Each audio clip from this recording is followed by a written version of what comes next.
அறிவுக்கும் ஞானத்துக்கு வித்தியாசம் இருக்கு. வேதம் சொல்றது ஞானம் எப்படி கிடைக்குமா? ஞானம் கிடைக்கணும்னு என்ன செய்யணுமா? கர்த்தருக்கு பயப்படும் பயம் இருந்துகிட்டே இருக்கணும். ஒரு வாரத்துக்கு ஒரு தடவை ஜெபிச்சா போதும், ஆண்டவர் என் கூட இருப்பார் நினைச்சீங்கன்னா ஆண்டவர் உங்க கூட இருப்பாரு. ஆனா கிரியை செய்யறதுக்கு உங்களுக்கு பலன் இருக்காது. எப்பொழுதும் கர்த்தரை நீங்க தேடிக்கிட்டே இருக்கணும். பரம்ல என் பேச்சில, என் மூச்சில, என் சொல்லுல, என் செயலுல கலந்திருக்கீங்க. அப்ப நாம எப்பொழுதும் தேவனை தேடிக்கொண்டிருக்கிறது அந்த உணர்வு இருந்துகிட்டே இருக்கு. இங்க கொஞ்சம் ரெஸ்ட் எடுக்க கூட பொல்லாதவை விட மாட்டான். சரி எல்லாம் சரியா இருக்கு அப்படி நீங்க நினைச்சுக்கிட்டு இருக்க வேலையில போய்கிட்டு இருக்கு, ஃப்ரீயா இருக்கிறோம், எல்லாம் சரியா தானே இருக்கு, ரைட் பிளான் பண்ணலாம். என்ன நீ பிளான் பண்ற? உன் பிளானுக்கு மேல ஒரு பிளான் பண்ணுவான் பொல்லாதவன். அந்த பிளானை தான் இப்ப நம்ம வாசிப்போம். இவர்கள் எல்லோரும் பராக்கிரமசாலிகள், அவர்களுக்கு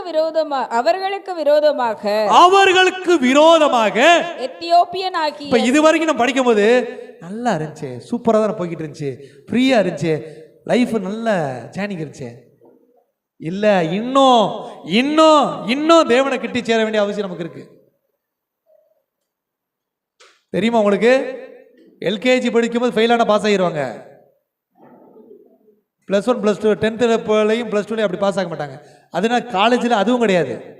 நீங்க மேலே போக போக போக போக உங்களுக்கு எக்ஸாமினேஷன் வந்துகிட்டே இருக்கும். உயர்வு வர வர வர போராட்டங்கள் வரதான் செய்யும். ஆண்டவர் உங்களை உயர்த்தணும்னு வச்சிருக்கிறாரு. அதனால தான் இந்த போராட்டம் இருக்கு. இப்ப இவங்களை இன்னொரு கட்டத்துக்கு ஆண்டவர் கொண்டு போக விரும்புறாரு. அல்லேலூயா. அப்ப வாசிங்க, அவர்களுக்கு விரோதமாக எத்தியோப்பியனாகிய சேரா 10 லட்சம் பேர்கள் சேர்ந்த சேனையோடு 300 ரதங்களோடும் புறப்பட்டு மரேசா மட்டும் வந்தான். பாருங்க, ஏற்கனவே டேட்டேல ஆர்டர் கொடுத்திருக்காரு. ஆசாட்ட எவ்வளவு யுத்தங்கள் இருந்தாங்க? 3 லட்சம் வீரர்கள், 2,80,000 நாணயற்ற வீரர்கள் இருந்தாங்க, பராக்கிரம் சொல்லி இருந்தாங்க. இப்ப கவுண்டிங்ஸ் பாருங்க, எத்தியோப்பியாவுக்கு எவ்வளவு வீரர்கள் இருக்காங்க? அது மாத்திரம் இல்ல, 300 ரதங்கள். இப்ப உங்க அளவை விட 2 மடங்கு பலமான குதிரையோடு யுத்த வீரர்களோடு வர்ற ஒரு கூட்டம்.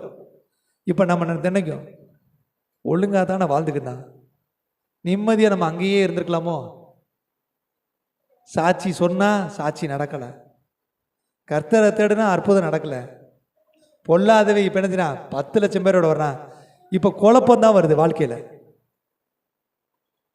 கர்த்தரை தேடாம நம்மளும் நம்ம தகப்பனை போல பாகால்களுக்கு முழங்கால் படிட்டு இருக்கலாமோ அப்படின்ற ஒரு மனநிலை கூட அன்னைக்கு வந்திருக்கலாம்.